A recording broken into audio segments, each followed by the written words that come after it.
नियति का निर्माण। नियति, भाग्य और फ्री विल। क्रमिक विकास एवं नियति के विषय ने हमेशा से मुझे आकर्षित किया है। मेरी अपनी ज़िंदगी में ऐसे कई अत्यधिक महत्वपूर्ण क्षण आए जब जीवन ने एक नया मोड़ लिया। उस समय लिए गए किसी फैसले ने मुझे एक निश्चित मार्ग पर आगे बढ़ा दिया। ज़िंदगी में ऐसा ही एक पल 1976 में आया। तब मैं 19 साल का था। कॉलेज में मेरा एक मित्र था, वो मुझे ध्यान करते हुए देखा करता था। एक दिन उसने एकदम से कहा, ये तुम क्या कर रहे हो? इस तरह आंख बंद करके अपना वक्त क्यों जाया कर रहे हो? मुझे लगता है कि ध्यान करते समय तुम हमेशा विचलित रहते हो। मैंने कहा, हाँ, मैं कोशिश तो पूरा करता हूँ, लेकिन शायद मुझे पता नहीं कि ये ठीक से किया कैसे जाता है। उसने कहा, मैं एक ऐसी महिला के पास ले चलता हूँ जो तुम्हें समाधि की स्थिति में ले जाने में मदद करेंगी। ये बात मुझे जच गई, लिहाजा मैंने कहा, ठीक है, चलो चलते हैं। वो मुझे एक बहुत विनम्र महिला के पास ले गया। उनकी उम्र लगभग 40 वर्ष रही होगी। उन्होंने मुझसे पूछा, तुम ध्यान क्यों करना चाहते हो? मैंने कहा, ये एक तरह से मेरी स्वाभाविक इच्छा है। मैं ध्यान करना चाहता हूँ। मैं स्वामी विवेकानंद की तरह पूरे भारत की यात्रा करना चाहता हूँ। मैं उनके जैसा बनना चाहता हूँ। मैं ईश्वर से साक्षात्कार करना चाहता हूँ। उन्होंने कहा, मेरे गाइड कहते हैं कि ईश्वर सर्वत्र है। जब वो सब जगह है तो क्यों ना उसे वहीं खोजा जाए जहाँ आप हैं। मैंने अपनी बात जारी रखी और कहा, मैं एक सन्यासी बनना चाहता हूँ और बस कहीं चला जाना चाहता हूँ। मुझे शादी भी नहीं करनी। तब उन्होंने कहा, ईश्वर मूर्ख नहीं है। अगर एक ही काफ़ी होता तो उसने स्त्री और पुरुष दो अलग अलग लिंग के लोग ना बनाए होते। शादी का भी एक मकसद होता है।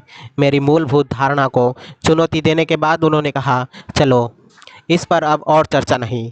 मैं प्राण आहुति के माध्यम से हार्टफुलनेस पद्धति से तुम्हारा परिचय कराती हूँ। आप सोच रहे होंगे कि आखिर मैं किस ईश्वर के बारे में बात कर रहा था और वे गाइड कौन है कि जिनके बारे में उन्होंने मुझे बताया। दरअसल दुनिया में जितने लोग हैं, ईश्वर के उतने ही मायने हैं। उस समय भी मैं ईश्वर को परिभाषित नहीं कर सकता था।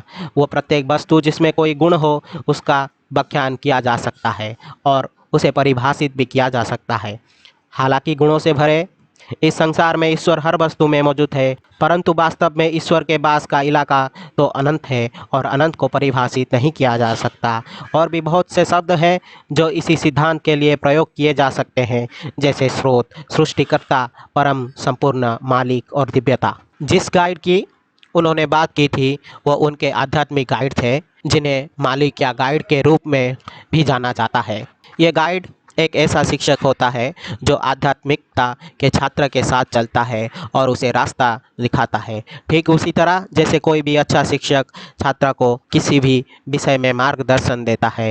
ये कार्य एक विशेष तत्व जैसे प्राण आहुति कहते हैं कि मदद से किया जाता है। आप इस पुस्तक में हार्टफुलनेस परंपरा को शिक्षकों के बारे में भी और भी बहुत कुछ सुनेंगे। साथ ही ये भी समझेंगे कि वाकई प्राण आहुति है क्या। ध्यान की वो पहली सेटिंग मेरी ज़िंदगी का आज तक का सबसे अद्भुत अनुभव था।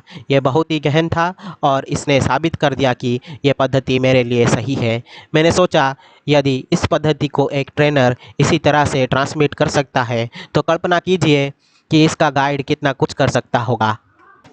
उनका नाम था रामचंद्र। वो शाहजहाँपुर के रहने वाले थे और अब मैं उनसे मिलने के लिए बेताब था, परंतु मुझे इंतज़ार करना पड़ा। लगभग एक साल बाद 1977 में मैं कॉलेज की छुट्टियों के दौरान मैं उनसे मिलने जा पाया। जब मैं शाहजहाँपुर पहुंचा तो मैंने एक प्रेममय, सरल, सच्चा और ज़मीन से जुड़ा हुआ इंसान पाया। उनकी अत्यधिक सादगी ने मुझे चकित कर दिया। सिर्फ उनको देखने भर से ही मुझे लगा कि कैसे एक इंसान में इतना पवित्रता और सरलता हो सकती है। उनके संपूर्ण अस्तित्व से प्रेम रिस रहा था। मैं पूरे समय उनसे प्रवाहित होती हुई प्राण आहुति को महसूस कर पा रहा था। वहाँ एक भी निष्क्रिय क्षण नहीं था, यहाँ तक कि उनके मौन के दौरान भी नहीं। वे अधिकांश समय चुप ही रहते। वह सदैव एक भीतर ऐक्य थे और मैं भीतर उनकी मौजूदगी को महसूस करने में मशगूल था। अपने गाइड के साथ ये मेरी यात्रा की शुरुआत थी, तो क्या उनके साथ मेरी ये भाग्यशाली मुलाकात पूर्व निर्धारित थी? नियति के संबंध में मूलभूत प्रश्न हमेशा से यही रहा है कि क्या नियति है और क्या बदला जा सकता है। क्या हमारी ज़िंदगी भाग्य से संचालित है या हमें अपनी नियति चुनने की आज़ादी है। हजारों वर्षों से अनेक ग्रंथ एवं चर्चाओं पर यही परीक्षण करती आ रही है कि कर्म, ज्योतिष, ईश्वर, भाग्य और फ्री विल का हमारा जीवन पर क्या प्रभाव पड़ता है। कुछ लोग भाग्य में विश्वास रखते हैं, वहीं दूसरे सोचते हैं कि फ्री विल और चुनाव की स्वतंत्रता हमारे जन्मसिद्ध अधिकार है। अधिकांश लोग मानते हैं कि ना तो पूर्णतः फ्री विल है और ना पूर्णतः भाग्य निर्धारित है। वे इन दोनों के मिश्रण के वजूद को स्वीकार करते हैं। जीवन इन्हीं दोनों चरम दृष्टिकोण के बीच में कहीं रहता है।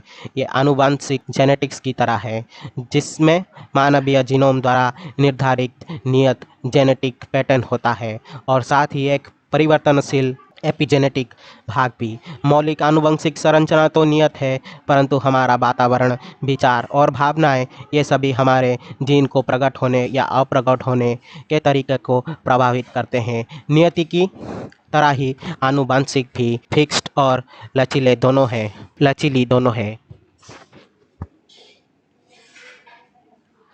इसके बिना कोई भी विकास क्रम नहीं हो सकता। मैंने नियति के बारे में जो कुछ भी सीखा है, मैं वह सब इस पुस्तक में आपसे साझा करूंगा। ये भी कि किस तरह हमारे विश्वास हमारे जीवन में भाग्य और फ्री विल के तुलनात्मक महत्व को निर्धारित करते हैं। साथ ही जीवन शैली में परिवर्तन के लिए मैं आपके साथ हार्टफुलनेस की सरल अभ्यासों का एक गुलदस्ता भी साझा करूंगा, जो हमारे नियति की रचना में हमारी मदद कर सकते हैं।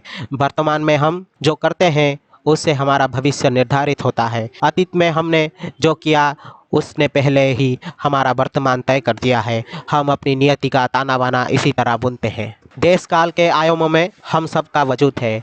अपने ऊर्जा क्षेत्रों में छापे बनकर हम इन आयामों में लगातार अपने निशान छोड़ रहे हैं। इससे बनी हमारी पहचान, व्यक्तित्व, विशिष्टताएं हमारे व्यक्तिगत चरित्र या भविष्य के कर्मों का ब्लूप्रिंट बना रही है। यदि हम सिर्फ इन छापों को हटाकर अपनी स्लेट साफ कर दें तो हमारे कर्मों का ब्लूप्रिंट भी साफ हो जाएगा। हमारी रुकावटें खत्म हो जाएंगी, हमारी भावी नियति के विस्तार को संभावना मिलेगी। अच्छी बात यह है कि हमारी ऊर्जा क्षेत्र साफ करने और व्यक्तित्व और कर्मों को रूपांतरित करने के लिए छापे आसानी से हटाई जा सकती हैं। इसी पूरी पुस्तक में हम ये जानेंगे कि ये कैसे किया जाता है। साथ ही ये भी समझेंगे कि केवल छापों को हटा देने ही कैसे हमारे जीवन को पूरी तरह रूपांतरित कर सकता है। नियति की परिभाषा। कुछ ऐसे मूलभूत सिद्धांत हैं जो नियति के इस विषय को बहुत ही व्यवहारिक तरीके से समझने में हमारी मदद करते हैं। नियति का पहला सिद्धांत यह है कि हम इसे केवल वर्तमान में ही बदल सकते हैं। अतीत बीत चुका है जिसे अब बदला नहीं जा सकता है, अतः यह उचित होगा कि हम अतीत में उलझे ना रहें, क्योंकि यह बहुमूल्य ऊर्जा को बर्बाद करता है। जब हम अतीत में बनी छापों को हटाना सीख लेंगे तभी इनके ब्लूप्रिंट को मिटा सकेंगे। वर्तमान में हमारे जीने के तरीके से ही भविष्य निर्धारित होता है। हम आज जो कर रहे हैं वही मायने रखता है। हर दिन का हर पल भविष्य के प्रक्षेप पथ में हमारे नियति का निर्माण का एक सुनहरा मौका है। नियति का दूसरा सिद्धांत यह है कि हम अपने दैनंदिन विचारों से इसका निर्माण करते हैं। मसलन ये सब जो हम आकर्षित या विकर्षित करता है, हमारी पसंद और नापसंद, वो हमारी इच्छाएं। क्या आपने ध्यान दिया है कि कुछ चीज़ें हमें आकर्षित करती हैं जबकि कुछ चीज़ें हमें अपने से दूर भगाती है और कुछ अन्य हमें बिल्कुल भी प्रभावित नहीं करती, मानो वे उदासीन हो।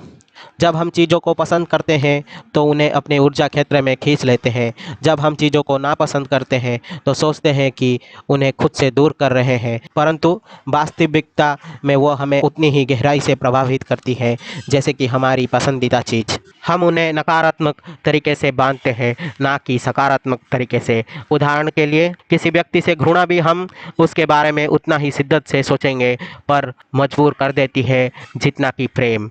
एक बार मुझे लोगों का एक समूह में उपज विवाद में मध्यस्थ बनना पड़ा। वे लोग अपने समूह के नेता से बहुत ज़्यादा व्यथित थे, बस दमनकारी तरीक़ा से व्यवहार कर रही थी और लोग इससे बहुत आहत थे। लोग मेरे पास उसकी शिकायत लेकर आए। मैंने पाया कि वे अपना पूरा समय उसके बारे में सोचने में ही खर्च कर रहे हैं। वे उसकी कमजोरियां और गलतियों पर ध्यान कर रहे थे। एक बार जब उन्हें समझ में आ गया कि वे क्या कर रहे हैं तो उन्होंने अपना तरीका पूरी तरह से बदल दिया और चीज़ें बेहतर दिशा में होने लगी। ज़्यादातर समय हम पसंद नापसंद की विचार प्रक्रिया में ही मशगूल रहते हैं। भले ही इनके प्रति जागरूक ना हो, मैं वाकई उस घर को पसंद करता हूँ, मैं उसे पाना चाहता हूँ, मैं उनके साथ काम नहीं करना चाहता, वो बहुत घमंडी है, काश मैं उनके जैसा होता, वो इतना काबिल है, ये लोग खतरनाक दिखते हैं, उनसे दूर रहना ही अच्छा है, वो कितने खूबसूरत है, मैं उनके जैसा दिखना चाहती हूँ, इत्यादि। इस प्रकार हम अपनी पसंद नापसंद के रूप में प्रतिक्रिया व्यक्त करके हर पल अपने मन को छापे बना रहे होते हैं। दुर्भाग्य से इसमें से अधिकांश ने इसे भटकाव एवं प्रतिक्रियात्मक भाव से बचने के लिए खुद को प्रशिक्षित नहीं किया है।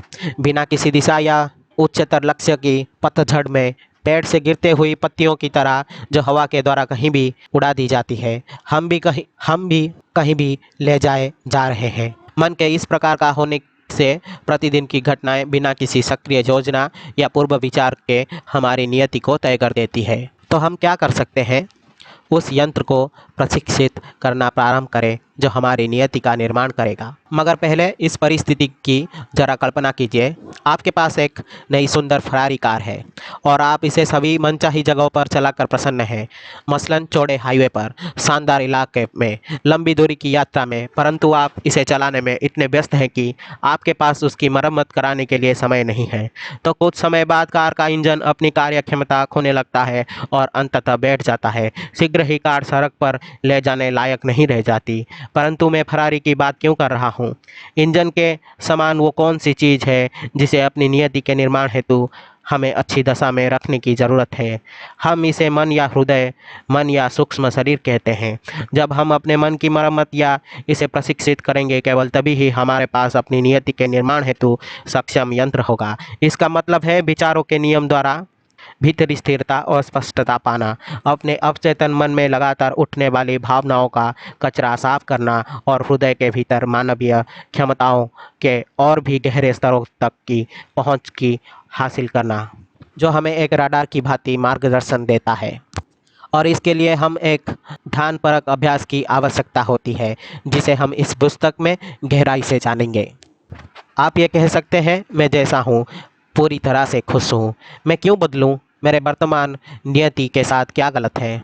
बिल्कुल यही आपकी पसंद है, और यदि आप खुश हैं तो कुछ भी बदलना नहीं चाहेंगे। परंतु क्या आप वाकई पूरी तरह खुश हैं? इसके बारे में सोचिए। यदि आप चारों ओर देखें और अपने भीतर गहराई से झांकें तो पाएंगे कि सामान्यतः हमारी यह खुशी बाहरी वस्तुओं और परिस्थितियों पर निर्भर होती है। अतः जब परिस्थितियाँ बदलती है और दुख आता है तो हमारे पास इसे झेलने के लिए कोई आंतरिक व्यवस्था नहीं होती। ठीक उसी तरह जैसे फरारी का चालक सड़क के किनारे एक खराब टूटी कार के साथ असह्य खड़ा रह जाता है। समझदारी इसी में है कि परिस्थितियाँ चाहे कैसे भी हो, खुद को होश रखने के लिए ठीक से प्रशिक्षित कर लिया जाए। इसके बारे में दूसरी तरह से सोचें, क्या ये अच्छा विचार है कि एक लंबी और अस्वस्थ बीमारी के होने तक आप अपने शरीर की आवश्यकताओं को अनदेखी करें? इसी तरह अपने मन की देखभाल करने के लिए इसकी पूरी तरह बिखर जाने का इंतज़ार क्यों करना? फरारी की तरह इसे बेहतरीन हालत में क्यों ना रखा जाए? कृपया लाइक करें और मेरे चैनल की सदस्यता लें और वीडियो अपडेट प्राप्त करने के लिए घंटी आइकन पर क्लिक करें।